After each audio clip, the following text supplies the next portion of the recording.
దైవ మర్మములు మార్చి 25. రహస్యములు మన దేవుడైన యెహోవాకు చెందును. ద్వితీయోపదేశ కాండం 29:29. మత్తయి సువార్త 23:13లో 15-23 వచనంలో వ్రాయబడిన విధముగా దేవాలయంలో జరిగిన సంగతులన్నిటినీ చూచి యేసు ప్రభు బేతనీయలోని తన స్నేహితులతో పంచుకొనెను.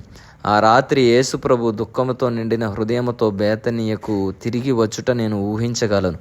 దేవాలయం నుండి కొరడాతో వారిని తరిమివేయక మునుపు ఆ రహస్యము తన స్నేహితులతో పంచుకొనెను. మనము ప్రభువైన యేసు క్రీస్తుతో జతపని వారమైనప్పుడు ఆయన ఇతరులకు మరుగుపరిచిన అనేక రహస్యములను మనకు బయలుపరచును. మనము ఆత్మీయముగా ఎదుగుచున్నప్పుడు అనేక సంగతులు మనకు ముందుగానే బయలుపరచబడును. రానున్న కరువులు, భూకంపములు మొదలైన వాటిని గూర్చి ప్రభువు తన ప్రవక్తల ద్వారా ముందుగానే మనల్ని హెచ్చరించెను.